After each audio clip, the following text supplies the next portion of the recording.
আজি আমালোক এই ভিডিঅ'টোত আলোচনা কৰিম দশম শ্ৰেণীৰ অসমীয়া পাঠ্যপুথিৰ পাঠ নং 11 অৰণ্য যাত্ৰা। এই অৰণ্য যাত্ৰাৰ পাঠটোৰ 4 নম্বৰৰ পৰা যিকেইটা প্ৰশ্ন উত্তৰ আছে আজি মই তাৰে কেইটামান এই ভিডিঅ'টোত আলোচনা কৰিম। তো আমালোক বেছি দেৰি নকৰি ভিডিঅ'টো আৰম্ভ কৰিছোঁ। ইয়াৰ আগৰ ভিডিঅ'টোত মই 1, 2 আৰু 3 এই তিনিটাৰ প্ৰশ্ন উত্তৰ ইতিমধ্যে মই দি দিছোঁ। সেই ভিডিঅ'টোৰ লিংক মই এই ভিডিঅ'ৰ ডেছক্ৰিপশ্যন বক্সত দি ৰাখিম, তোমালোকে তাৰ পৰা দেখি ল'ব। ঠিক আছে। তো 4 নম্বৰ কি কৈছে, কাজিৰঙালৈ যাবলৈ ওলাওঁতে পাহি আৰু পলক মাক আৰু দেউতাকে কি উপদেশ দিছিল। মানে যেতিয়া মানে স্কুলৰ পৰা সিদ্ধান্ত লৈছিল যে কাজিৰঙালৈ যাম, তো সেই সময়ত যেতিয়া তেওঁলোকে ঘৰৰ পৰা ওলাইছিল সেই সময়ত তেওঁলোকৰ মাক দেউতাকে সকলোৰে মাক দেউতাক এটা উপদেশ দিয়ে, নিদিয়ে নহয়, সকলোৰে দিয়ে। কাৰণ কোনেও নাচাব যে মোৰ ল'ৰা বা মোৰ ছোৱালীজন এনেকুৱা অৱস্থাত হওক, মানে সেইটো আৰু তেওঁৰ দায়িত্ব বুলি এটা ভাবে, দায়িত্ব হয়। তো সেই হিচাপত পল আৰু পাহিৰ মাক দেউতাকেও তেওঁলোকক উপদেশ দিছিল। তো সেই উপদেশটো কি আছিল?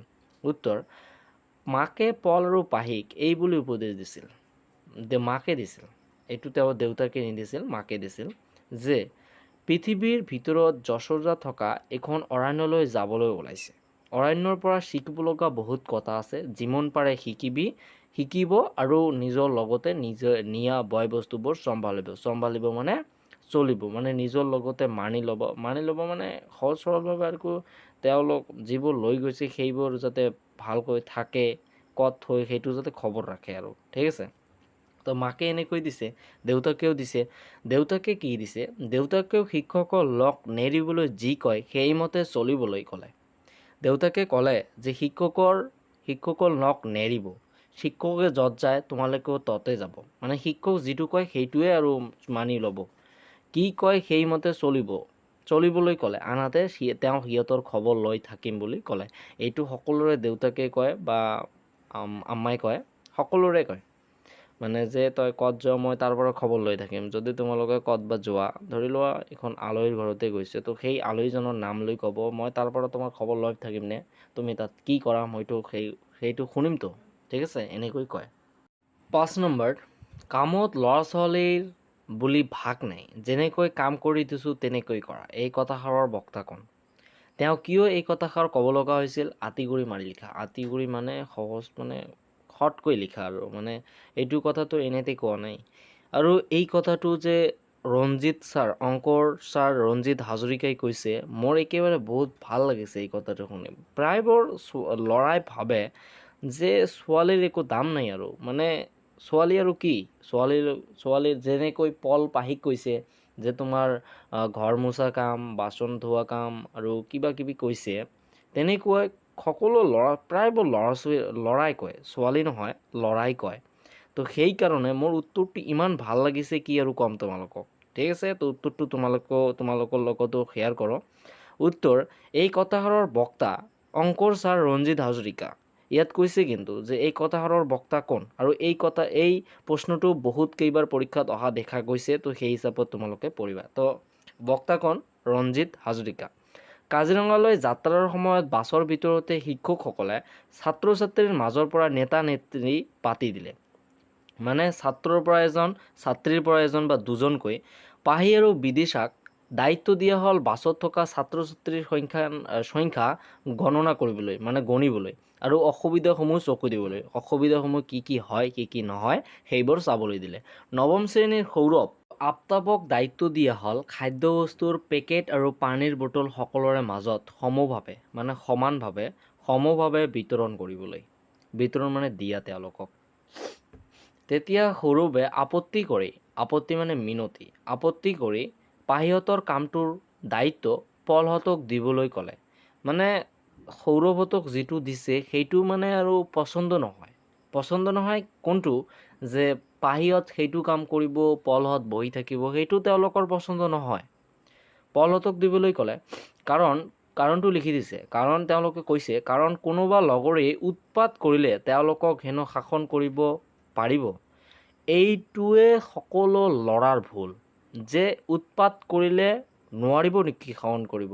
তোমালোকে দেখিবা যে বহুত কেইবাখন জিলাত IPS কোন আছে বা SP কোন আছে, DSP কোন আছে, প্ৰায়বোৰে প্ৰায়বোৰে কোন আছে প্ৰায়বোৰে ছোৱালী মানুহ ঠিক আছে এইটো তোমালোকক যিবোৰ ছোৱালীয়ে ছোৱালী নহয় লৰাই ভাবে মানে চিন্তা কৰে যে তেওঁলোক হেনো শাসন কৰিব পাৰিব এই পাৰিবৰ উত্তৰটো এইটোৱে বহুত কেইখন জিলাত দেখিব যে ছোৱালী মানুহে SP DSP আৰু বেলেগ লাইনৰ কথা বাদ দিয়ক মই পুলিচৰ লাইনৰে কথা কৈ আছো DSP SP আৰু এতিয়া শিক্ষাগতৰ কথা কওঁ তোমালোকে শুনিবা IS জন কোন ঠিক আছে বহুত কেইখনতে শিক্ষাগত কৈ আছো যেহেতু তোমালোকে এতিয়া শিক্ষা কৰি আছা শুনিব কোন ঠিক আছে যিবোৰ এইটোও ভাবে তেওঁলোকে শাসন কৰিব পাৰিব তো মোৰ উত্তৰটো বহুত ভাল লাগিছে যেহেতু ৰঞ্জিত ছাৰ হাজৰিকা ছাৰে এনেকৈ কৈছে ঠিক আছে আফতাবে এই কথাত সমৰ্থন দিলে মানে আফতাবে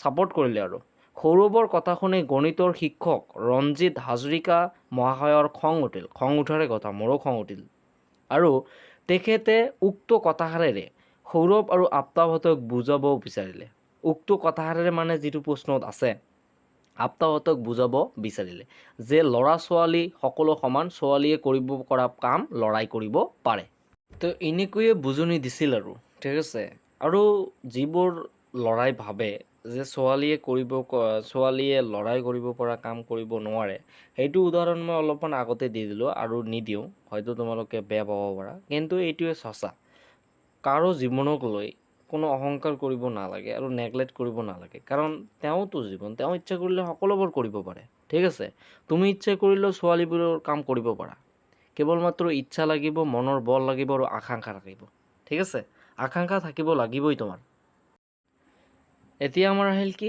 8 নম্বৰ যেহেতু 6 নম্বৰৰ পিছত 7 নম্বৰ আহে ঠিক আছে তো 7 নম্বৰটো মই নিদিওঁ এই কাৰণে 7 নম্বৰটো পৰীক্ষাত অহা নেদেখায় মানে মই দেখা নাই যে 7 নম্বৰটো আহিছে 7 নম্বৰটো ইমান ইম্পৰ্টেণ্ট নহয় সেই কাৰণে 7 নম্বৰটো নালাগে আৰু যদি লাগে তোমালোকক তেন্তে মোক কমেণ্ট কৰিব মই দিয়াৰ চেষ্টা কৰিম ঠিক আছে 8 নম্বৰ কি কৈছে মহিচন্দ্ৰ মিৰি কোন কাজিৰঙাক বিশ্ব দৰবাৰত চিনাকি কৰাই দিবলৈ তেওঁ কেনে ভূমিকা লৈছিল তোমালোকে এইটো ইয়াত মানে প্ৰশ্নতে উত্তৰ খুজিব পাৰা যে কাজিৰঙাৰ লগত জড়িত এই মানুহজন আছে ঠিক আছে উত্তৰ মহিচন্দ্ৰ মিৰি কাজিৰঙাৰ প্ৰথম বন বিষয় আছিল তোমালোকক আগতে ক'লো যে মহিচন্দ্ৰ মিৰি কোন মানে কাজিৰঙাৰ লগত জড়িত যেহেতু প্ৰশ্নতে উত্তৰ বিচাৰিব পাৰি সেয়ে টেকনিক লাগিব ঠিক আছে তেখেতৰ প্ৰচেষ্টাত কাজিৰঙাৰ পৰা গড় প্ৰথমে আমেৰিকাৰ চিৰিয়াখানা গৈ পাইছিল আমেৰিকা চিৰিয়াখানাত অসমৰ গড়ে স্থান পোৱাত গড়ৰ বাসস্থান যে অসম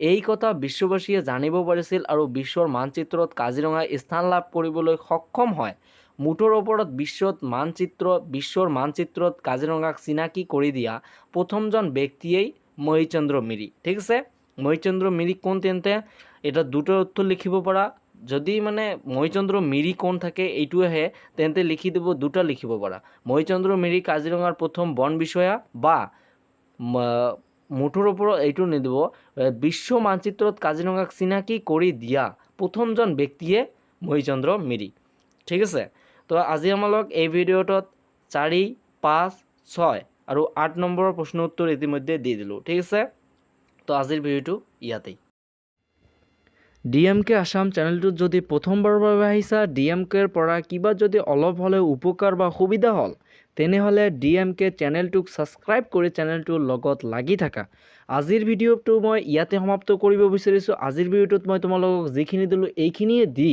এই ভিডিঅ'টোৰ পৰা বিদায় ল'ব বিচাৰিছোঁ যদি ভিডিঅ'টো ভাল লাগে এটা লাইক শ্বেয়াৰ আৰু এটা কমেণ্ট কৰি দিবা আৰু ছাবস্ক্ৰাইব কৰিবলৈ নাপাহৰিবা আৰু ছাবস্ক্ৰাইব কৰি লগত থকা বেল আইকনটো দবাই দিবা এতিয়া সুস্থ থাকা ভালে থাকা দেখা হ'ব আৰু আন এটা ব্লেক ভিডিঅ'ত তো আজিৰ ভিডিঅ'টো ইয়াতে সমাপ্ত কৰিলোঁ জয় আই অসম